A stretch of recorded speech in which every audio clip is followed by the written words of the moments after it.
कौन ब्रह्मा का पिता है, कौन विष्णु की मां, शंकर का दादा कौन है, हमको दे बता। ये जानने के लिए कृपया सुनिए। जगत गुरु तत्वदर्शी संत रामपाल जी महाराज के अमृत वचन सर्व पवित्र धर्मों के पवित्र शास्त्रों के आधार पर उस परमेश्वर ने हमें आकर के ज्ञान दिया है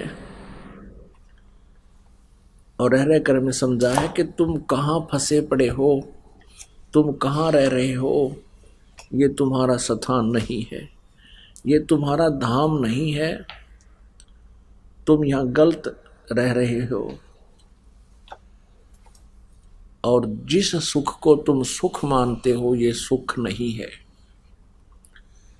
झूठे सुख को सुख कहे मान रहा मन मोदे, ये सकल चबीना काल का कुछ मुख में कुछ गोद। परमात्मा में याद दिलाते हैं कि ये झूठा सुख है जिसको तुम सुख मानते हो। जैसे हम किसको सुख मानते हैं, संतान हो जावे, संतान में भी हम पुत्र को ज्यादा जो है ना महत्व देते हैं। ये भी काल की एक भूल भुलैया है। अब समाज के अंदर ऐसा होता है, जैसा भी कोई रीति चल पड़ती है फिर हम उसी के भंवर में फंसे रहते हैं, उससे बाहर नहीं आ सकते। परमात्मा की कृपा होती है किसी साधु संत पुण्यात्मा के ऊपर, भक्त पर, या मालिक स्वयं आकर के उस भंवर से हमें निकालकर अच्छी दिशा देते हैं।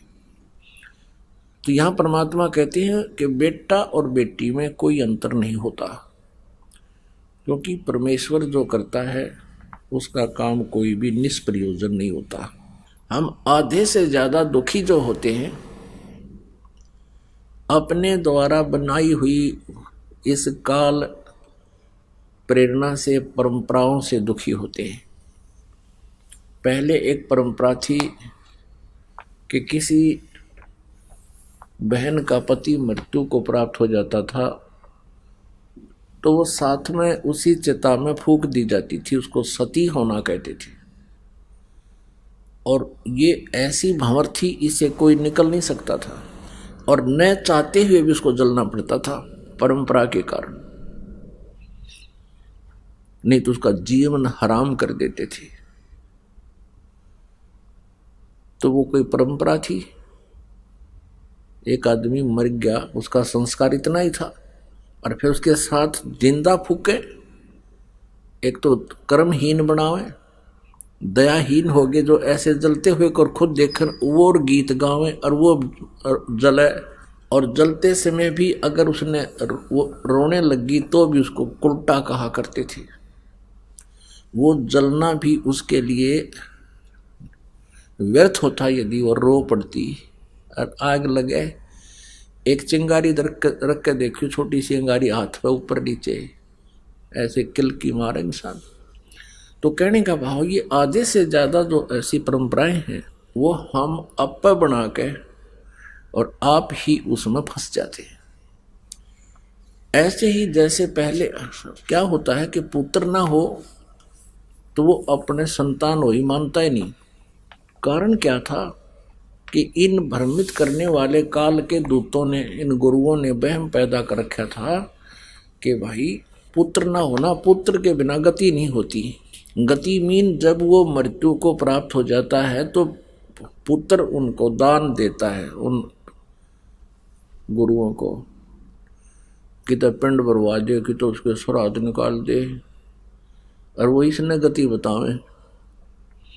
अब परमात्मा ने आके ज्ञान दिया है कि ये तो भाई काल का ही षड्यंत्र है। परमात्मा ने बेटा दे दिया, बहुत अच्छी बात, उस बच्चे को परमात्मा के चरणों में लगाओ, क्योंकि वो भगवान की आत्मा है, हमारे सुपुर्द कर दिया। हम उसके नौकर हैं परम पिता के, और ये सभी उसी के बच्चे हैं, हम तो उसकी आया हैं।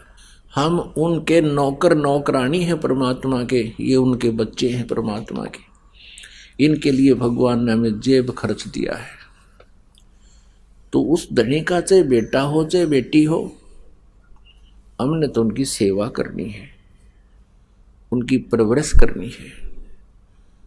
एक समय देखा कि एक बहुत बड़े साहूकार की बेटी छोटी सी 6-7 वर्ष की होगी, उसके लिए एक नौकरानी छोड़ रखी थी। वो उसको खूब अच्छी तरह नहलाती, कपड़े धोती, पहनाती, प्रेस करती और स्कूल में छोड़ने जाती। उस साहूकार यानी उस धनी सेठ के मकान से, रेजिडेंस से उस लड़की का स्कूल विद्यालय ज़्यादा दूर नहीं था, इसलिए उसके लिए कोई गाड़ी की व्यवस्था उसने नहीं किया ना, कि उसके सब कुछ व्यवस्था थी। तो ये दास जो सर्विस करता था, जेई की नौकरी करता था, तो हमारे कार्यालय के सामने से, हमारे कार्यालय था, उससे तीसरे मकान में वो सेठ रहता था और उससे थोड़ी सी दूरी पर विद्यालय था। प्रतिदिन देखा करता था, दोपहर के दिन में भी, सर्दियों में अलग व्यवस्था, तो गर्मियों में देखा कई बार, वो लड़की छोटी सी, एक छोटा सा उसका छाता और वो उसकी नौकरानी स्वयं धूप में चलती थी, उस लड़की पर छाता कर रखती थी। प्रतिदिन स्कूल छोड़ के आती थी और लेकर आती थी और उसको बहुत प्यार देती थी, क्योंकि लड़की के पिता ने उस नौकरानी को पूरा खर्चा दे रखा था और उसका भी गुजारा दे रखा था। तो वो उस बच्चे की सेवा करती थी। फिर उसको नौकरी से निकाल दिया गया। उसके पश्चात उसका उस लड़की से कोई लिंक नहीं था, वो चली गई। और जब तक वो वहां थी, उसकी जिम्मेवारी थी उसको अपने पुत्रों से, अपनी पुत्रियों से भी ज्यादा उसको प्यार देती थी, उसकी सेवा करती थी। तो ऐसे हमने अपने जीवन को ढालना है। ये जितने भी पुत्र पुत्रियां आपको प्राप्त हैं, ये आपके नहीं हैं और ये हमारा स्वभाव है, हमारे बस की बात नहीं। हमारे ऊपर इस तीनों गुणों का प्रभाव है, क्योंकि सतगुण विष्णु जी के प्रभाव से हमारा एक दूसरे में मोह है, ये जीव के बस का नहीं। इसके लिए ये एंटीबायोटिक खानी पड़ेंगी। जैसे ये नशा हो गया हमारे इंजेक्शन का, या भांग पी ली उसका, तो एंटीबायोटिक दवाई खा के वो नशा उतर जाता है। तो ये प्रवचन जो परमात्मा की वाणी और ये ज्ञान है, ये एंटीबायोटिक है। आपकी इनमें ममता नहीं बनेगी, क्योंकि आप ज्ञान से परिचित हो जाओगे। जब तक हमें ज्ञान नहीं होता तो हमारी वृत्ति एक जीव जैसी होती है, और जब ज्ञान हो जाता है तो हम भक्त बन जाते हैं। और भक्त वो होता है जो दूसरे के धन पर कब्जा ना करे, दूसरे की वस्तु पर कब्जा ना करे। और दूसरे की वस्तु पर जो कब्जा करता है, अपनी मानता है, अपना लेता है कि ये मेरी है, ऐसा कहता है, तो भक्त नहीं है वो तो लालची आदमी है। ऐसे ही हम जो परमात्मा के पुत्र या पुत्री हैं, उसके पुत्र पुत्री हैं, और हमें सौंपा है कि इनको तुम अच्छे गुण युक्त करो। सबसे पहला गुण है बच्चे को भक्ति में लगावे, अपने परमात्मा के पास उसके पहुंचाने का तरीका बना दी। तो सबसे पहला काम ये है। अब जैसे किसी का पुत्र की मृत्यु होगी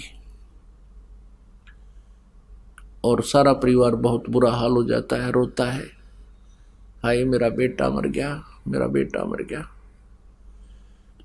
तो कर लिया ना हमने कब्जा, परमात्मा की वस्तु को हमने अपना कब्जा कर लिया, अपना मान लिया, वो मेरा है। मान लीजिए 20 वर्ष का होकर मृत्यु को प्राप्त होता है, 20 वर्ष पहले कहाँ था वो? आपका कैसे हो गया? आपने एक कमीज पहना दिया तो आपका हो गया। हम बेईमान बन गए। हमने एक शरीर रूपी वस्त्र पहनाया उसको, और वो भी परमात्मा के दिए हुए मटेरियल से, और फिर हम अपना मान कर उसके लिए हाहाकार मचाते हैं। देखो कोई भी चीज है, वस्तु है, जैसे बच्चे की मृत्यु होगी याद तो आएगा, उसकी याद सताएगी, लेकिन ये अवश्य याद रखना कि वो आपका नहीं था। फिर इस ममता से, इस मोह के कारण जो उत्पन्न होगा कष्ट, वो हल्का हो जाएगा। तो इस प्रकार हमने परमात्मा के इस ज्ञान को आधार बनाना है। तो क्या बताते हैं कि झूठे सुख को सुख है, ये मान रहा मनमोद, और सकल चबीना काल का, यो कुछ मुख में कुछ गोद। अब जैसे प्रसंग चल रहा है कि पहले ज्यादा पुत्र को महत्व देते थे कि अभी पुत्र बिना गति ना हो। यह भी कोई बात हुई? गति तो भगवान के नाम तो होगी, भक्ति करने से होगी, सत्साधना से होगी। मनुष्य जीवन हो, पूरा गुरु हो, सच्ची श्रद्धा से साधक भक्ति करे, उसकी गति होगी। पिंड बनाते हैं श्राद्ध करवाने से, किधर पिंड दान करने से, श्राद्ध करने से, या किधर गंगा में अस्थि जल प्रवाह कराने से, ये गति नहीं है। अब विचार करने की बातें ही हमें गुमराह करते थे। जैसे श्री कृष्ण जी की जब मृत्यु हुई, उससे पहले, श्री कृष्ण से पहले उसके सारा परिवार, पूरे पुत्र पुत्र सब नष्ट हो चुके थे, मर चुके थे। श्री कृष्ण जी की गति किसने कराई? फिर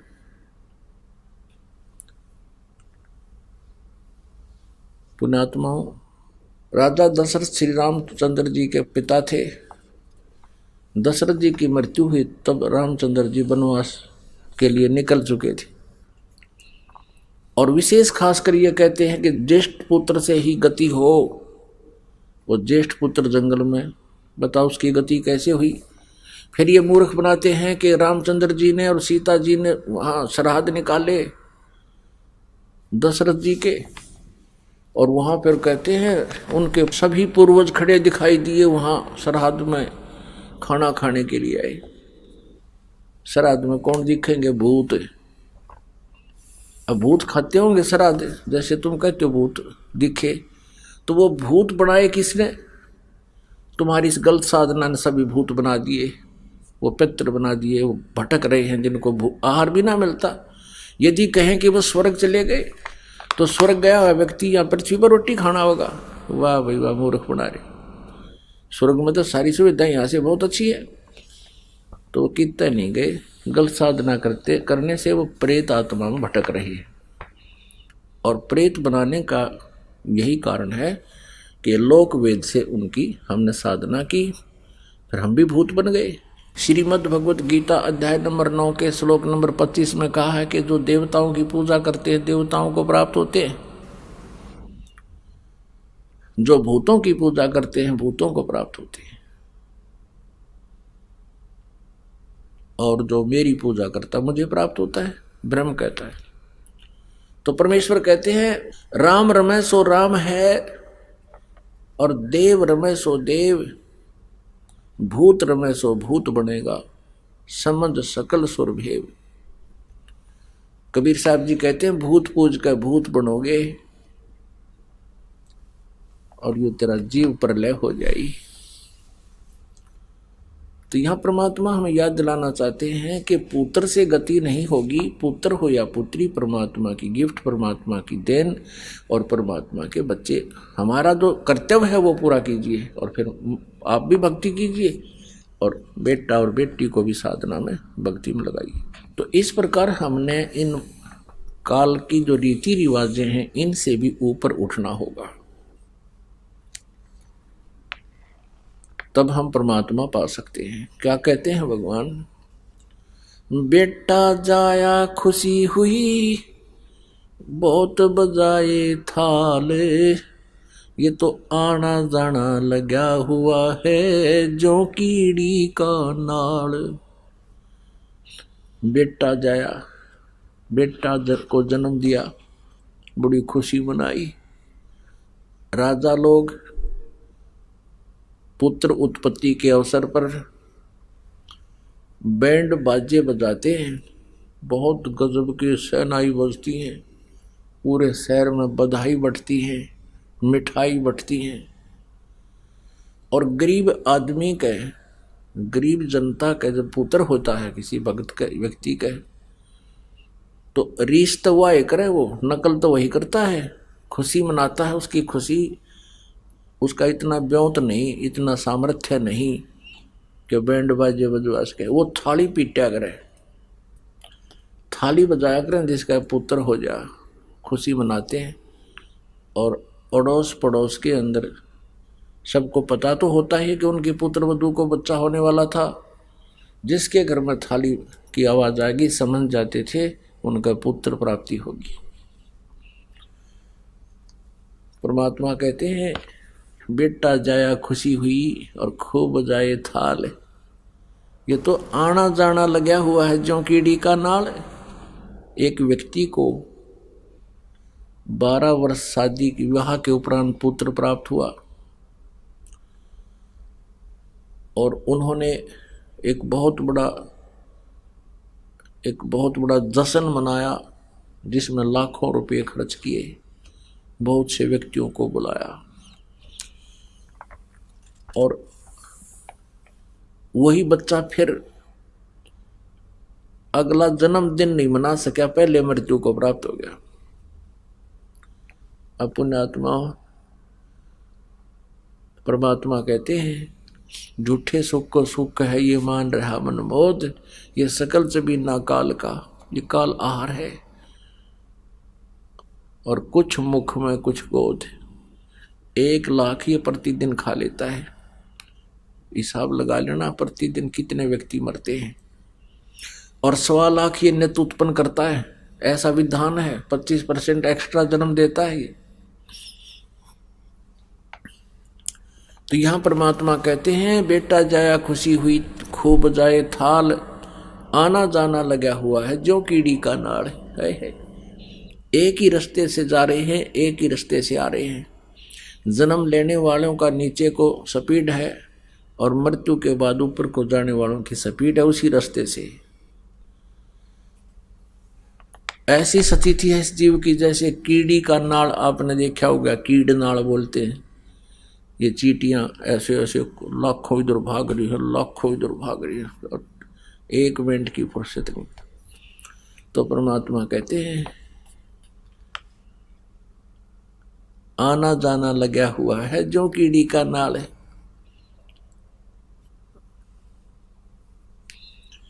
कहने का भाव ये है परमात्मा का कि मान लीजिए परमात्मा ने आपको पुत्र दिया, इसमें खुशी मनाने की आवश्यकता नहीं है। इतनी खुशी है कि भगवान ने एक आत्मा भेजी है और हम इसको प्रभु के चरणों में समर्पित करें और उसके सेवा करें, उस परमात्मा के बच्चे की, आत्मा की, लड़का हो या लड़की। अब परमात्मा कहते हैं कबीर साहब, राम रटत कन्या भली साकट भलो न पूत, जैसे बकरी के गल में गलथना जिसमें दूध न मूत। बकरी के गल में एक थन जैसी एक एक्स्ट्रा खाल लटकती है, थन सतन जैसी। तो उदाहरण देते हैं परमेश्वर कबीर जी के राम रटत कन्या भली, बेटी भली तो भगवान की भक्ति करती है, और साकट भला ना पूत। साकट किसे कहते हैं? जो स्वयं भक्ति नहीं करे और जो भी उसके अधीन या उससे संबंधित है उनको भक्ति करने नहीं दे। केवल भक्ति करने से मना करने वाला ही नहीं, जैसे कई ऐसे बच्चे हैं जो इतनी शरारत, इतनी गलतियां कर देते हैं। कोई शराब पीता है, कोई चोरी करता है, कोई और बकवाद करता है, काम नहीं करता है, तो वो भी उसकी भक्ति में बाधक है। और जो पुत्र नाम नहीं लेता उसके ऊपर फिर कर्म के दंड आपदाएं आएंगी। अब बेटे पर आपदाएं आवेंगी, कोई दुख होगा, माता पिता पर देखा नहीं जा सकता उसका दुख, उसके दुख में दुखी होते हैं। और परमात्मा कहते हैं राम रटत कन्या बली, वह बेटी अच्छी जो भगवान की भक्ति करती है, क्योंकि बेटी के ऊपर कोई कर्म का दंड आवेगा, प्रारब्ध में कोई कष्ट होगा, उसको परमात्मा की भक्ति निष्क्रिय कर देगी। उस बेटी पर आपत्ति नहीं आवेगी। और बेटी दुखी नहीं होगी तो माता पिता भी सुखी रहेंगे और भक्ति आराम से कर सकेंगे। और यदि बेटी भक्ति ना करती होती, उस पर रोज की कोई न कोई कंप्लेंट आती, पति शराब पीता है, बेटी को पीटता है, या कोई और आपत्ति आ गई, बेटा मर गया, बेटी मर गई और समस्या आ गई, तो माता पिता की भक्ति में वह बाधक होती बेटी भी। तो यहाँ परमात्मा कहते हैं राम रटत कन्या भली, क्योंकि वो दुख का कारण नहीं बनेगी। और साकट भला नापूत, बेटा वो साकट कहते हैं, इसे बेटे की जरूरत नहीं जो भक्ति ना करता। और वो लड़का जो भक्ति नहीं करता वो कैसा है आपके लिए, जैसे छेरी के गल में गलथना जिसमें दूध न मूत, यानी किससे काम का भी कोई नहीं। तो कहने का भाव ये है पुण्यात्मा कि वो बकरी के गल में थन जय आकार का खाल लटकता है, वो उसके गल में व्यर्थ का वजन है, वो यूजलेस है और दुख है उसको, क्योंकि वो एक वजन ठाए फिर रही है। तो ऐसे वो पुत्र जो साधना नहीं करता, वो माता पिता के सिर पर ऐसे बोझ समझ लो जो भक्ति करते हैं। और पुत्र भक्ति नहीं करता, बेटी भक्ति करती है तो वो अच्छी है, वो हमारे लिए सुखदायी है, क्योंकि उसके आने वाले प्रारब्ध के कर्मों में परमात्मा इंटरफियर करेगा और उसको सुखी रखेगा। कबीर परमात्मा कहते हैं, एक उदाहरण देते हैं, पात जड़नता ये कहे सुन भई तरवर राय, अब के बिछुड़े नहीं मिले ना जाने कहाँ गिरेंगे जाए।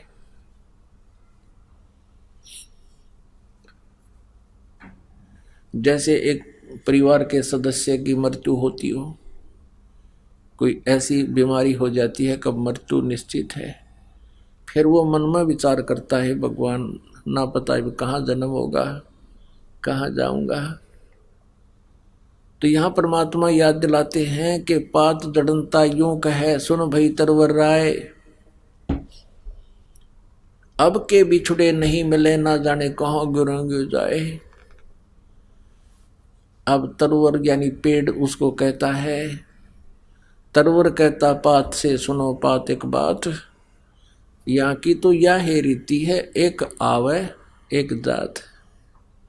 यहाँ की ऐसी परंपरा इस काल के लोग की, यहाँ की यह रीति है, यहाँ का ऐसी ही व्यवस्था है, ये अटल व्यवस्था है यहाँ की कि जिसका जन्म हो गया मृत्यु अवश्य होगी।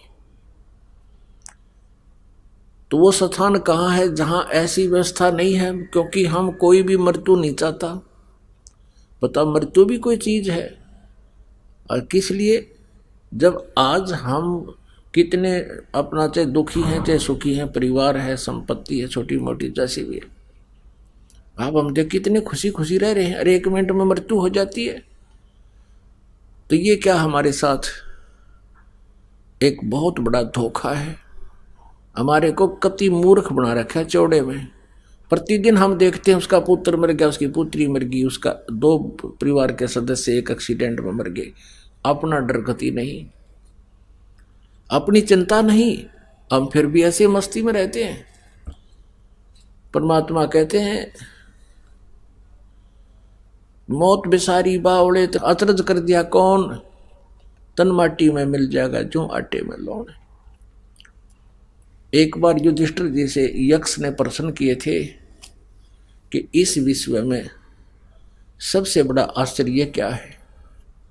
युधिष्ठिर जी ने उत्तर दिया था कि सबसे बड़ा आश्चर्य ये है कि हम प्रतिदिन अन्य को मरते हुए देखते हैं, परंतु अपने मरने की चिंता कभी नहीं होती।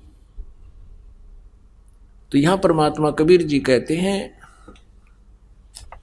कि मौत भूल गया बावड़े, तने अचरज किया कौन, और तन माटी में मिल जाएगा जो आटे में लौण। अब मृत्यु वैसे तो सभी को पता है मृत्यु होगी, आपको भी पता है, लेकिन हम ये सोच करके अभी मृत्यु नहीं होगी क्योंकि अभी तो मैं 60 वर्ष का हूं, मनुष्य का जीवन 100 वर्ष तक बताते हैं, तो हमने अटकल ला रखी है कि 40 वर्ष तो और जीवन रहेगा ही रहेगा। अब कोई 20 वर्ष का है, उसकी तो कहना है क्या बहुत लंबी उम्र अभी तो। अब खाक लंबी है, 1 मिनट में मृत्यु हो जाती है, क्या लंबी है ये। न जाने काल की कर डारे, किस विध ढल जा पासा वे, और जिनाते सरते मौत खुड़क दी, उन्हानू केड़ा हासावे। एक समय आदरणीय नानक साहिब जी के पास जैसे भगतजन जाते हैं संतों के दर्शनार्थ, कुछ तो अनुयायी होते हैं, कुछ अन्य आ जाते हैं श्रद्धालु। वो पूछते हैं कि हे प्रभु, आप कभी हमने यानी खुशी दिखाई नहीं दिए, कोई विशेष आपके चेहरे पर विशेष खुशी के चिन्ह नहीं, आप मायूस से रहते हो, क्या कारण है। तो उन्होंने कहा, नानक साहिब जी ने कहा कि ना जाने काल के कर डारे, और किस विध ढल जा पासावे, जिनाते सरते मौत खुड़क दी, उन्हानू केड़ा हसावे। अपने आत्मा के संतों को पता हो जाता है कि यहाँ किस चीज पर खुशी मना रहे हैं, क्या पर बैंड बाजे बाजे शायद विवाह होता है। जब धरती आकाश ये करते हैं मूर्खता के कारण ये प्राणी। और आजकल तो एक बीमारी और नई लागी डीजे बजाने की, और एक और नया सांग करने लग गए सारे नाचने बार, बेटा वीर बेटी भी, बाप वीर माँ भी, कंदर हो गए सारे बिना ज्ञान के, शर्म रही ना लाज रही। और किस लिए नाच रहे हो, पुत्र का विवाह हो रहा है। एक समय ऐसे तो बहुत घटना घटती है, पर एक आधी तो हर दिन छू जाती है। एक समाचार पत्र में लिखा था कि रोहतक का एक लड़के का विवाह था। पहले दिन के चित्र ले रखे थे, डीजे बना के बचा ला के नाच रहे थे, डांस कर रहे थे, मस्ती कर रहे थे। अगले दिन बारात जानी थी सवेरे। कलानौर के पास रोहतक से 20 किलोमीटर दूरी पर, 15-20 किलोमीटर की दूरी पर एक कस्बा है कलानौर, उसके पास एक्सीडेंट हो गया। दूल्हा भी मर गया, 4-5 और मर गए। एक ही घर के 3 सदस्य, 2-3 सदस्य मर गए। अब पहले दिन तो वो डांस हो रहा था और फिर वो टक्कर मार रहे हैं, अब कर लो डांस। तो संतों की बातों पर विचार करना चाहिए जब भक्ति करना चाहते हो। परमात्मा का आदेश है, और महापुरुषों ने भी यही ज्ञान दिया है कि यहाँ कोई भी चीज ऐसी नहीं है जिसके ऊपर आप खुशी मना सकते हो। परमात्मा कहते तुम तो एक पुत्र और उसके ब्याह में फूले नहीं समाते, 1 लाख पूत 1.25 लाख नाती, उस रावण के आज दीवान बाती। कैसा काल की करड़ाई आई, 1 लाख पुत्र थे, 1.25 लाख एक से एक शक्तिशाली और समृद्ध रिश्तेदार थे। आप जी का हमारा तो एक कोई रिलेटिव अच्छा कोई MP MLA हो जाए, हम तो फूले नहीं समावा, और धरती तो उल्टा ना जाने के गलतियां कर दिया। तो परमात्मा याद दिलाते हैं 1 लाख पूत 1.25 लाख नाती, उस रावण के आज दीवान बाती। क्या कहते हैं, आवत संग ना कोई जात संगाती। रावण के 1 लाख पुत्र थे और सारे मृत्यु को प्राप्त हुए राम रावण युद्ध में, और उसका कोई दीपक जलाने वाला शेष नहीं रहा, और फूला नहीं समावा था। मेरे 1 लाख बेटे, किसी का एक पुत्र हो जाता है तो वो एक बड़ा खुशी हो जाता था। और अभी 20-30 वर्ष पहले, 40 वर्ष पहले तो जितने पुत्र हो जाए उतने थोड़े, और जितने ज्यादा पुत्र हों उतना गुणा खुश, फूला नहीं समावा मानस। व्यक्ति की ऐसी स्थिति थी।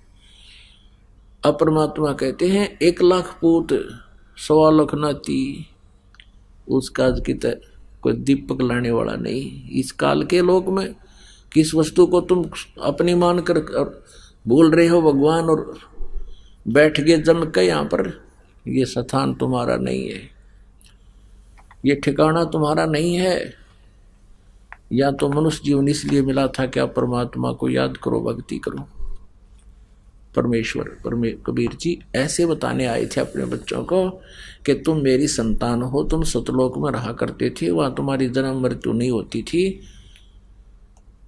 और वहां कोई कष्ट नहीं था, किसी चीज का अभाव नहीं था, अकाल नहीं गिरते थे, फ्लड नहीं आते थे, भूकंप नहीं आते वहां पर, सदाबहार पेड़ वृक्ष, सदाबहार हर वस्तु। तुम उसको छोड़कर वो सुख यहाँ तलाश कर रहे हो, ये यहाँ तलाश, ये सुख नहीं है। वहाँ सबका अमर शरीर है, आपका परिवार है, आपके वहाँ पूरे महल के महल खाली पड़े हैं, बहुत सुंदर महल है वो, जहाँ से आप अपनी गलती से छोड़ कर आ गए। इस काल ने आपको बहका लिया, बड़े सुंदर बाग बनाऊंगा, बगीचे बनाऊंगा, ये करूंगा। हम जो वहाँ से पुण्य लाए थे वो भी खर्च करवा दिए इसने, यहाँ पर लूट लिया अपने को। अब आपको भक्ति करा के उतना ही धनी बनाकर, जितने आप वहां से धन लेकर आए थे उतना ही धनी बना करके और इसका भी कर्जा उतार के तब सतलोक ले जाया जाएगा। परमात्मा कहते हैं, कहे कबीर अंत की बारी, लास्ट समय में, अंत समय में मृत्यु की होगी तब, हाथ झाड़ जैसे चला जुआरी।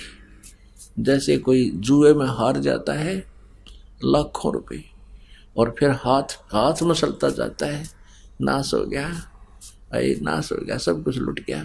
कहते हैं जो भक्ति सत नहीं करते, सत साधना नहीं करते, कहे कबीर अंत की बारी, हाथ झाड़ जैसे चला जुआरी,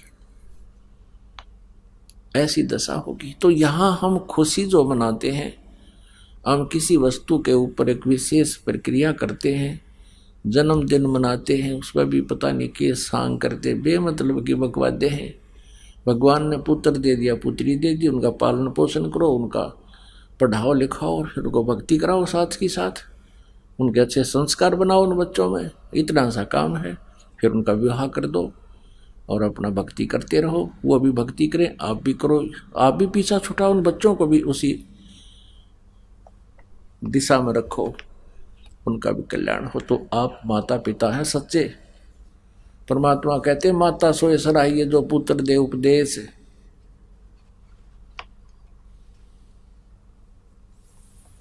और कहा कि नहीं तो सभी व्यभिचारिणी, यूं कहते हैं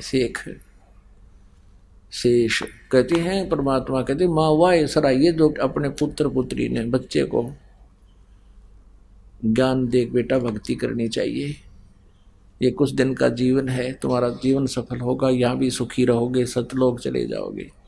और नहीं तो कहते हैं फिर वो माँ अच्छी नहीं। ऐसे ही पिता के बारे में कहा है कि बच्चे को, अपने को, संतान को, बेटा बेटी को भक्ति पर अवश्य लगाए, ताकि उससे क्या होगा कि आपका 90% भार कम हो जाएगा, जो टेंशन आपको बढ़नी थी। बच्चे भक्ति करेंगे, परमात्मा उनका साथ देगा, नियम में रहेंगे। तो देखो जब तक हम मर्यादा में रहेंगे परमात्मा आंच नहीं आने देगा। और हम नियम भंग कर देते हैं क्योंकि हम ऐसे समाज में रह रहे होते हैं कि वो समाज उस संसारिक क्रियाओं को ही उत्तम मानता है। उनसे हटकर कोई क्रिया करता है तो उनको अच्छा नहीं लगता और वो आपको भी अपने ही बहाव में बहा लेते हैं। ऐसा नहीं होना चाहिए, दृढ़ होना पड़ेगा, परमात्मा के वचन पर रुकना, आपने उस पर स्टैंड करना पड़ेगा। जो गुरु वचन पर डट के कट के फंद चौरासी के ऐसे। तो नानक साहब जी कह रहे थे कि ना जाने काल की कर डारे, किस विध ढल जा पासा वे, और जिनाते सरते मौत खुड़क दीवानों केड़ा हासा वे। फिर नानक जी से पूछा कि हे प्रभु क्या आप सदा ऐसे ही रहते हो? नानक जी ने कहा भी ना जाने यहाँ के बिजली गिर जा, किस चीज पर खुशी मनाऊं? तो फिर पूछा कि क्या हे महात्मा जी आप कभी खुश नहीं होते? तो उन्होंने कहा भी खुशी होता हूं। कब होता हूं खुश? साध मिले साड़ी शादी होंदी, बिछड़ जा दिलगिरी वे, अख दे नानक सुनो जहाना मुश्किल हाल फकीरी वे। साध मिले साड़ी शादी होंदी, नानक जी कहते हैं कि जब मेरे बच्चे साध माने भक्त साधक, साध सोए जो सीधा चाले, बुराइयां त्याग दे, बकवाद नहीं करता, वो साधु होता है, संत होता है, भक्त होता है। साध मिले साड़ी शादी होंगी कि जब ये बच्चे मेरे अनुयायी मेरे पास आते हैं सत्संग सुनने के लिए, तो मुझे खुशी का ठिकाना नहीं रहता मेरी का। क्यों? क्योंकि मुझे एहसास होता है कि ये बच्चे मेरे अनुयायी, मेरे शिष्य, ये काल के जाल में फंसे नहीं, इनको कोई गुमराह नहीं कर सका। साध मिले साड़ी शादी होंगी और विछड़ जा दिलगिरी वे। जब ये जाते हैं यहाँ से समाज में, संसार में, तो मुझे दुख होता है, मायूसी छा जाती है कि कहीं इन बच्चों को कोई दीमक ना लग जा, कोई कीड़ा ना लग जा मेरी फसल को, कोई काल का दूत इनको भ्रमित ना कर दे। और जब ये वापस आ जाते हैं एज इट इज अगले सत्संग में, तो फिर मेरी खुशी का ठिकाना नहीं रहता कि इन बच्चों को काल के दूत खराब नहीं कर सके।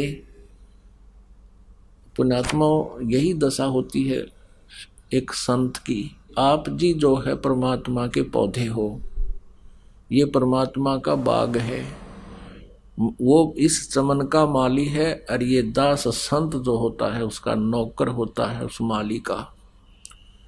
और उस नौकर की नौकरी बरकरार तभी रहती है जब वो उन पौधों को हरा भरा रखता है, उनकी मजदूरी मेहनत करके उनसे घास फूस काटता रहता है, उनकी बाड़ बना कर रखता है, सिंचाई करता रहता है, और वो बाग हरा भरा है तो माली खुश होता है कि नौकर ठीक है। तो आप उस परमात्मा के चमन के पौधे हो, बूटे हो, पेड़ हो, और दास संत जो होता है उसका नौकर होता है। तो नानक साहब जी कहते हैं, साध मिले साड़ी शादी होंगी, विछड़ जा दिलगिरी वे, अख दे नानक सुनो जहाना मुश्किल हाल फकीरी वे। कि तुम वापस आ जाते हो तो मुझे खुशी का ठिकाना नहीं जब तुम जाते हो इस संसार के अंदर, क्योंकि वहाँ किसी को भक्ति का ज्ञान नहीं, और कहीं आपको कोई भ्रमित ना कर दे, इसलिए मुझे फिर मायूसी छा जाती है। क्योंकि पुण्यात्माओं, डॉक्टर को पता होता है कि इसको कितना भयंकर रोग है, और उस मरीज को कहा जाता है 10 दिन की टेबलेट दे दी है, इनको फिर चेकअप कराने आना, इनको खा के। अब वो नहीं आता है तो उस डॉक्टर को पता होता है कि या तो उसने कोई नीम हकीम टकरा गया जिससे वो यहाँ नहीं आया और अब वो मरेगा, और या उसने टेबलेट नहीं खाई, औषधि पूरी खाई नहीं, आया नहीं, उसकी मृत्यु होगी। तो पुण्यात्माओं, आप जी को यहाँ जो औषधि दी जाती है, औषधि का मतलब है जन्म मरण के रोग को काटने का एक उपचार किया जाता है, सतमंत्र बताए जाते हैं, ये साधना आप करते हो और आपको बताई जाती है, और आप जाकर के नित्य नियम करते हो, भक्ति करते हो, डेली मंत्र करते हो, तो आप औषधि खा रहे हो और आप नाम लेगे, मंत्र लेगे, मंत्र जपे नहीं, साधना करी नहीं, मर्यादा रखी नहीं, परहेज रखे नहीं, तो फिर आप नहीं आओगे यहाँ पर, क्योंकि आपको भगवान सहारा दे नहीं सकता, और आपको सुख नहीं हो जिस उद्देश्य को लेकर आए थे, मर्यादा नहीं रखोगे तो भी नहीं होगा। तो आप यहाँ नहीं आता जो प्राणी, इस दास को पता है कि वो काल के हत्थे चढ़ गया, या तो किसी ने मिसगाइड कर दिया है, या उसने टेबलेट खाई नहीं, यानी भक्ति नहीं की, जिस कारण से वो जिस वांछित वस्तु को चाह रहा था वो मालिक ने मौज बख्शी नहीं। परमात्मा कहते हैं, अपनी महिमा आप बताते हैं कि सतगुरु के दरबार में कमी काहे की ना, अंसा मौज नहीं पावता तेरी चूक चाकरी में। इस कबीर परमेश्वर के विधान में, कबीर परमेश्वर की डिक्शनरी में इम्पॉसिबल वर्ड नहीं है। ये वो समर्थ परमात्मा है, ये वो समर्थ परमात्मा है जिसके शब्द कोश में असंभव शब्द नहीं है, लेकिन हमें उसका लाभ नहीं प्राप्त हो पा रहा है समर्थ के दरबार में, तो हमारी कोई चूक चाकरी में, हमारी कोई पूजा सेवा श्रद्धा में कमी रहेगी। नहीं तो सतगुर जो चावे सो कर ही, 14 कोट दूत जम डर ही। ऊत भूत जम त्रास निवारे और चित्रगुप्त के कागज फाड़े। चित्रगुप्त के कागज फाड़ना मीन आपके प्रारब्ध के पापों को नाश कर देगा। आपके संस्कारों में किसी कारण से कोई भयंकर कष्ट हो, उसको खत्म कर देगा परमात्मा, वो कष्ट नहीं आने देगा। आपकी मृत्यु होनी हो 10, 20, 50 वर्ष की उम्र में और आप सत भक्ति कर रहे हो तो आपकी उम्र बढ़ा देगा, ये वो परमात्मा है। और वैसे तो पुण्यात्मा एक श्वास भी नहीं ले सकते आप, यहां पर ऐसा विधान है। कहते हैं एक साधक था, एक ऋषि था। उस ऋषि को किसी अन्य एक ज्योतिष देखने वाले ने, हस्तरेखा देखने वाले ने बता दिया कि आज से चौथे दिन आपकी मृत्यु होगी। अब उसको समस्या पैदा होगी भाई। उसने कहा फिर कोई समाधान बताओ। उस ज्योतिषी ने, हस्तरेखा देखने वाले ने कहा कि चलो ब्रह्मा जी के पास चलते हैं, क्योंकि ब्रह्मा जी यहाँ की उत्पत्ति करता है, जिसे न ज्ञान है। अब ब्रह्मा जी के पास गए। ब्रह्मा जी बोला भाई देखो मैं उत्पत्ति अवश्य करता हूँ, लेकिन उम्र बढ़ाना मेरे बस की बात नहीं। विष्णु जी के पास चलते, वो हमारा पालन करता है, वो ठेका ले लिया गया और तुम्हें रोटी टूका देने की ज़्यादा। उसके पास गए, विष्णु जी के से प्रार्थना की कि ऐसे ऐसे एक ऋषि है और ये क्या कहता है कि मैं अपने किसी वैसे अन्य उद्देश्य से जीवन एक्सटेंशन नहीं चाहता, मैं केवल भक्ति करना चाहता हूँ कि कुछ समय और मिल जाए तो मैं भक्ति कर लूँ। विष्णु जी कहने लगे भाई तेरा टारगेट तो बढ़िया है, उद्देश्य तो सही है, अच्छी बात है, परोपकार का है, कोई स्वार्थ का नहीं है, लेकिन मेरे बस की बात एज एक्सटेंशन करना नहीं है, आयु वृद्धि नहीं है। भगवान शिव जी के पास चलते हैं, शंकर जी के पास, क्योंकि वो संहार करता है, वो तेरा जीवन बख्श सकते हैं। अब शंकर जी के पास गए। शंकर जी कहने लगे, से भी यही प्रार्थना की कि ऋषि की आयु 4 दिन की रहेगी और ये एक्सटेंशन चाहता है, आपके हाथ में है। शंकर भगवान कहने लगे भाई बात तो इसकी ठीक है, परंतु मैं तो जैसा आदेश जिसका समय जब आ गया तो मैं तभी मारता हूं, ऐसे नहीं मार सकता किसी को। अब ये 3रा दिन हो गया। शंकर जी ने सलाह दी कि चलो वहां चलते हैं, कल वहां चलते हैं। कहाँ? धर्मराज के पास, क्योंकि वहीं से आदेश आता है किसी को मारने का। अब धर्मराज एक न्यायाधीश होता है, यहाँ काल का न्यायाधीश है वो, 21 ब्रह्मांड का।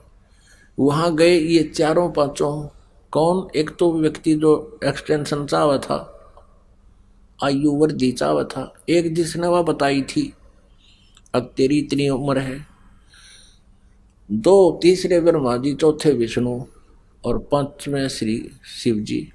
ये 5 पहुंच गए धर्मराज के दरबार में। अब धर्मराज से कहा, हम तीनों ब्रह्मा विष्णु महेश ने कही कि हे धर्मराज, ये व्यक्ति परमार्थ के लिए कुछ समय चाहता है, इसकी आयु बढ़ा दो। और ये किस लिए चाहता है? कुछ भक्ति करना चाहता है, ये कोई किसी ऐसे वैसे उद्देश्य से नहीं एक्सटेंशन चाह रहा। अब धर्मराज ने निकाला अकाउंट, खोली वही उनकी वह अकाउंट, देखा वो समय लिखा हुआ था कि उसमें क्या लिखा था कि इसकी मृत्यु, अब वो टाइम तो उस दिन आ ही लिया था, 4था दिन हो गया। उसकी मृत्यु में लिख रखा था कि इस व्यक्ति की मृत्यु धर्मराज के दरबार में होनी चाहिए। आइए अब हम उन श्रद्धालुओं के अनुभव जानते हैं जो जगत गुरु तत्वदर्शी संत रामपाल जी महाराज जी से दीक्षा प्राप्त कर चुके हैं तथा उनके द्वारा बताए गए भक्ति मार्ग पर चल रहे हैं। सर नमस्कार। नमस्कार सर। क्या नाम है आपका? सर मेरा नाम बलिराम कुमार है। सर कहाँ से आए हैं आप? सर जी मैं डिस्ट्रिक्ट सहारनपुर उत्तर प्रदेश, गांव सड़ौली हरिया नसरतपुर का रहने वाला हूँ। संत रामपाल जी महाराज से जुड़ने से पहले आप क्या भक्ति साधनाएं करते थे?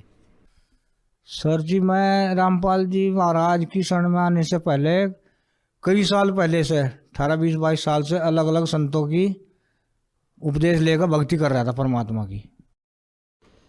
संत रामपाल जी महाराज से पहले किसको गुरु बनाया था आपने? सबसे पहले सर जी मैं सन 93 में 29 दिसंबर 93 में व्यास से उपदेश लिया था। वहाँ के गुरु थे गुरिंदर सिंह ढिल्लो, और उनकी वहाँ भक्ति करता रहा। फिर उनसे उपदेश लिया, राधा स्वामी की भक्ति करी 18 साल। क्या 18 साल तक राधा स्वामी में रहे हैं आप? जी सर, 18 साल राधा स्वामी में रहा, सेवा भी करता रहा। और इस 18 साल के अंदर में मुझे बहुत सी हानियाँ हुई अनगिनत। सर एक तो मेरे ज़मीन संबंधी कहीं झगड़े चल गए, मैं खुद बीमार रहा, और एक मेरा भाई चला गया एक्सीडेंट में, एक फिर 3 साल बाद दूसरा चला गया, और मेरे झगड़े भी शुरू हुए गए ज़मीन संबंधी, और मैं खुद भी बीमार रहने लगा। उसके बाद आपने किसको गुरु बनाया? उससे पहले तो सर मैं उन्हीं गुरु जी से जवाब सवाल किया। गुरिंदर सिंह महाराज थे, उनका एक प्रोग्राम चलता है जवाब सवाल, तो उसमें समय देते हैं मैं मिलने का, पूछने का। तो उन्हें मेरे तक कहा भाई उसकी उम्र इतनी थी तेरे भाइयों की, और ये तेरी किस्मत में ये दुख है, कष्ट है, इनको भोगते रहो और भक्ति करते रहो। तो मेरा मन वहाँ से हट गया। मैं कहा भाई इनके पास कुछ नहीं है, उल्टियाँ नहीं हो रही। तो सर उसके बाद मैं 1 साल अपना घर रहा, किसी की पूजा पाठ नहीं करी।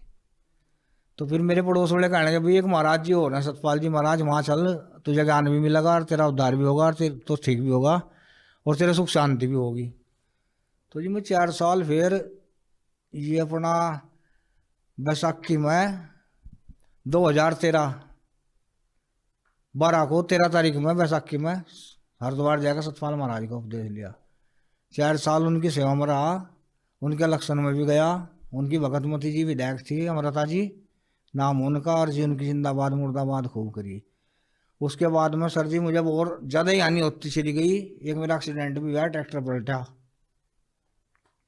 मेरे चोट आई, मैं ज़्यादा बीमार रहने लगा। मेरे एक पैर में हाथ में पोलियो आ गई, चेहरा टेढ़ा हो गया लकवे में, जिसकी डॉक्टरी रिपोर्ट सब मेरे पास है, सरकारी अस्पताल की भी, प्राइवेट डॉक्टर की भी। तो मैं 2-3 साल इसी अवस्था में चलता रहा। उसके बाद सर जी मैं ज़्यादा ही बीमार हो गया।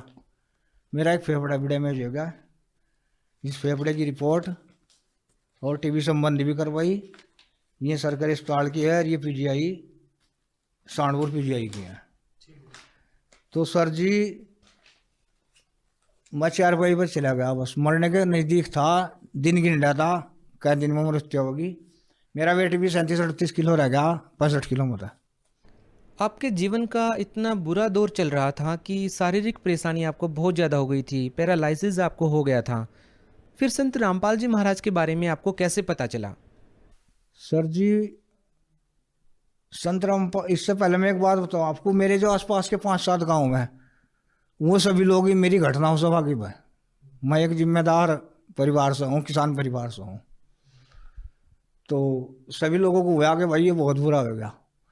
तो सर जी मैं लेटे लेटे टाइम पास करने के था, तो थोड़ा बहुत फ़ोन करूँ था, या पेपर पढ़ लूँ था थोड़ा बहुत, या किताबें पढ़ूँ था। तो बच्चों ने, मेरे भतीजे भतीजी ने, मैं किताब मंगवाई, तो उन्होंने कई दिन बाद मुझे किताब दे दी ज्ञान गंगा ले आकर। तो सर जी मैं ज्ञान गंगा किताब पढ़ रहा टाइम पास करने के लिए। और उसके पहले कई संतों की शरण में जा चुका था, ज्ञान की इच्छा भी थी, जिज्ञासा भी थी, पर ये ज्ञान जो किताब में पढ़ा सर जी वो ज्ञान तो कहीं भी नहीं था। तो सर जी मैं सोचा भाई ये ज्ञान तो बहुत ही अलग हटका है, ये तो जीवन बदल देगा मेरा। तो मेरे गांव के 2 भाई भगत हैं, और जी वो लोग पहले भी मुझे कहते थे भाई तो संत रामपाल जी महाराज की शरण में आ जा, तेरे सभी दुख दूर होंगे। तो सर जी मैं उनसे बोल देता, मैं कहा भाई सब गुरु ठीक है, सब अच्छा है, मेरा परमात्मा रुस रहा। तो मुझे तुरंत ही उसके 8-10 पन्ने पढ़ने के बाद में एक भगत पे फ़ोन लगाया जिसका नाम ब्रह्मपाल दास है। तो वो आए, मैं कहा भाई आपकी पुस्तक थी, कहने के भाई हम लोग आपसे पहले कह रहे थे कि संत रामपाल जी महाराज की शरण में आ जा, और हमारे देखो कितने दुख दूर होएगे, हमें कितने लाभ होएगे। मैं कहा जी ठीक है, आप कह तो रहे थे, पर आपने मेरे तो आज तक पुस्तक नहीं दी थी। और पुस्तक पढ़ते ही मुझे पूरी जानकारी होगी कि भाई परमात्मा कोई हो रहा है। तो मुझे उनसे नाम दान लेने का आग्रह करा जी, मुझे उपदेश लो दुआ का भाई, संत रामपाल जी महाराज से मुझे उपदेश दुआओ। और मैं चलने फिरने की स्थिति में नहीं था। तो वो कहने लगे जी सत्संग देखो और पुस्तक पढ़ो। तो मैं तीसरे दिन फिर परेशान हो गया जी, मैं फिर बेचैनी होगी। मुझे कहा भाई मुझे तो लेकर चलो, अरे मुझे बताओ। तो मैं चलने की स्थिति में था, लोग मुझे गाड़ी में घेर कर ले गए सहारनपुर नामदान सेंटर पर ले गए। वहाँ से संत रामपाल जी महाराज ने वीडियो कॉलिंग के जरिए 14 जून 2020 में मुझे उपदेश दिया। सर देखिए, आपने 2020 में संत रामपाल जी महाराज जी से नाम दीक्षा ली। संत रामपाल जी महाराज द्वारा लिखित पुस्तक ज्ञान गंगा बेहद चर्चा का विषय बनी हुई है और बहुत सारी ऐसी बातें जो ज्ञान गंगा पुस्तक में लिखी हैं। सर देखिए, 2020 में संत रामपाल जी महाराज जी से आपने नाम दीक्षा ली। वहीं संत रामपाल जी महाराज द्वारा लिखित पुस्तक ज्ञान गंगा बेहद चर्चा का विषय बनी हुई है। ज्ञान गंगा पुस्तक में ऐसी कौन सी बातें लिखी हुई हैं जिसने मजबूर कर दिया आपको संत रामपाल जी महाराज जी से नाम दीक्षा लेने के लिए? ऐसी कौन सी बातें उस पुस्तक में लिखी हुई थी? सर जी, ज्ञान गंगा पुस्तक में एक तो ये लिखा था भाई सृष्टि रचना, सृष्टि का रचयिता कौन है। उसमें संत रामपाल जी महाराज ने 6-7 उदाहरण दे रखे। ये वेदों के अनुसार, ये ऋग्वेद के अनुसार, ये यजुर्वेद के अनुसार, ये गीता के अनुसार, ये कुरान के अनुसार, ये बाइबल के अनुसार, और जो सब सटीक हैं।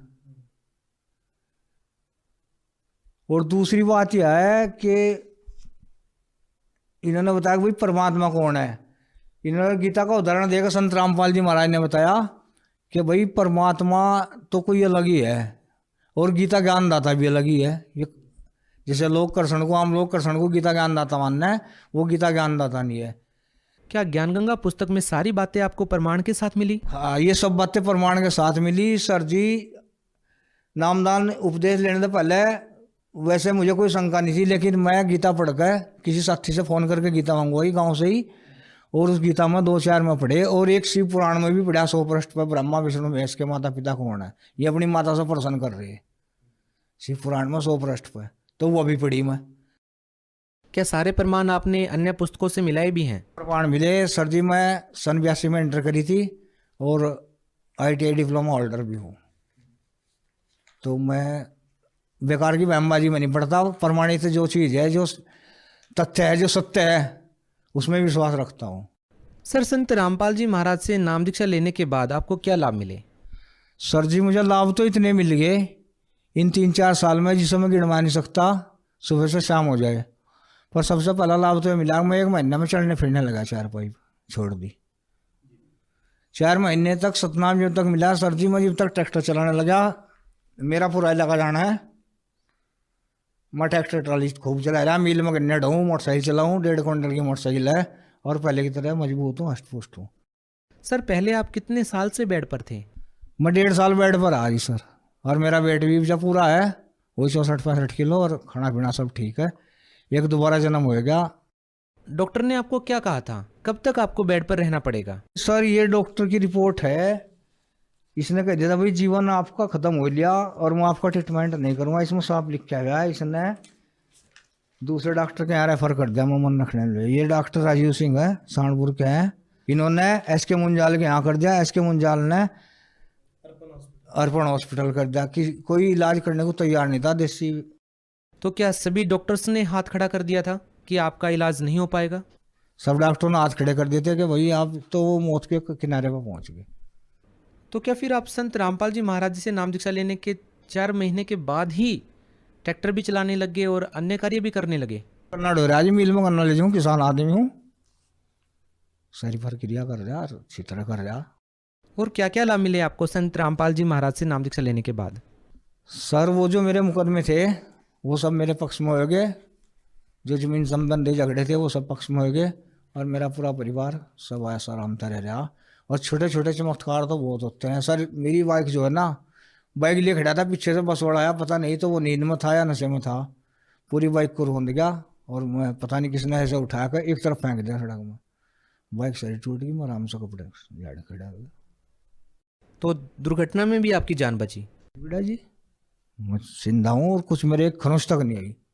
तो ये चमत्कार किसका? संत रामपाल जी महाराज का। संत रामपाल जी महाराज बार बार ऐसे ही अपने भक्तों के लिए चमत्कार करते हैं।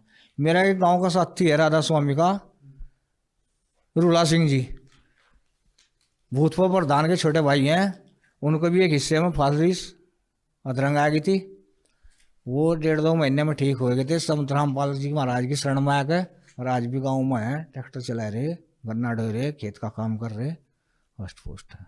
आप उन लोगों को क्या कहना चाहेंगे जो संत रामपाल जी महाराज को आम साधारण संत मानते हैं और उन लोगों को पहुँचे हुए संत मानते हैं जो बाहरी आडंबर करते हैं, जो दिखावा करते हैं, जो आडंबर करते हैं, पाखंड करते हैं? आप संत रामपाल जी महाराज को अन्य संतों से किस प्रकार अलग पाते हैं? संत रामपाल जी महाराज का प्रमाणित ज्ञान है। जो ये पीला वस्त्र पर है उनकी अपनी दुकानदारी है, उन्होंने अपनी ऐसो आराम के लिए ऐसगा बना रखी है, पब्लिक को लूट रहे हैं। वो ढोंगी है, वो अपना नहीं भला कर सकते, पब्लिक का भला क्या करेंगे। आपने अपने जीवन के 18 साल राधा स्वामी पंथ में भी बिताए हैं सर, इस बारे में क्या कहना चाहेंगे? जी मैं 18 साल राधा स्वामी में बिताए। मैं उन गुरुजी की, वो जो गुरिंदर सिंह ढिल्लो है वहाँ के, उनकी कोठी पे भी सेवा करी। कुछ ऐसे कारण बने कि उन्होंने मेरी सेवा भाव को देखते हुए अपनी कोठी पर सेवा दे दी। हर भंडारा जाएगा 5 दिन की सेवा मेरी उधर रही थी। तो वो पता लगता था कि गुरुजी तो कनाडा जा रहे हैं, भाई कोठी में है नहीं। मैं सोचा अभी ये 2 महीने में, हर महीने में कनाडा क्यों जा गुरुजी, क्या वहाँ भगत ज़्यादा है या वहाँ सत्संग करण जहाँ क्या जहाँ। तो वहाँ के जो खास सेवादार थे उन्होंने बताया गुरुजी के गले में कैंसर है, अरे वहाँ उसकी शिकायत करवाने जहाँ। गुरविंदर सिंह ढिल्लो जी? हाँ गुरिंदर सिंह ढिल्लो जी के। तो कुछ दिन बाद ऐसा हुआ को गुरुजी का बोलना ही बंद हो गया। तो जो अपना भला नहीं कर सका वो दूसरे का भला क्या कर देगा। लेकिन भक्ति करने से तो लाभ मिलता है सर। वो भक्ति गलत है, वो रास्ता ही गलत है, वो अंधेरे की तरफ जा रहा है रास्ता। जो रास्ता सही होगा मंजिल की तरफ को जाएगा, उसी रास्ते पर चलने से हमें लाभ मिलेगा, हमें हमारी मंजिल मिलेगी। जो रास्ता मंजिल से भटक कर जा रहा है वो अंधेरे की तरफ ले जाएगा, मंजिल से दूर ले जाएगा और उसमें अनेक कष्ट मिलेंगे हमें। भगत समाज को आप क्या संदेश देना चाहते हैं? भगत समाज को संदेश तो परमात्मा दे रहे।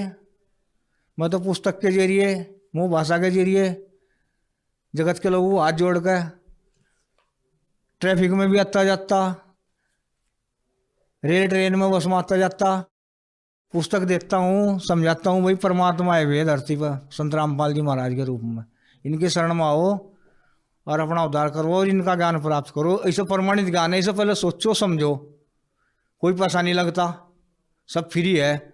सोचो समझो और इसका लाभ उठाओ, इसे परमात्मा में उपदेश लो। सर संत रामपाल जी महाराज जी से कैसे जुड़ सकते हैं, क्या व्यवस्था की गई है? संत रामपाल जी महाराज से जुड़ने के लिए एक जो हमारा प्रोग्राम आता है संत रामपाल जी महाराज का टीवी पर, फोन में, चैनल पर, इसमें एक पिट्टी चले, उसमें नंबर दिए हुए। तो उन नंबरों को पढ़ कर फ़ोन करें तो लगभग हर जिले में नामदान सेंटर है हिंदुस्तान के अंदर। और गुरुजी का ज्ञान विदेशों में भी जा रहा है, विदेशों में भी कई सेंटर खुल गए, उसकी सूचना हम भक्तों को मिलती रहती है बार बार ही। तो मेरी सबसे हाथ जोड़ के रिक्वेस्ट है कि भाई परमात्मा की शरण में आओ। अगर मेरे जैसे नहीं हो सकते तो कम से कम अपना उद्धार तो करो। मैं पूर्ण रूप से 1 साल से परमात्मा की शरण में हूँ, अपने घर का कोई काम नहीं करता, संगत की सेवा कर रहा है, जगत की सेवा कर रहा है, परमात्मा के नाम का प्रचार प्रसार करता हूँ। जी बहुत बहुत धन्यवाद। सत साहिब जी।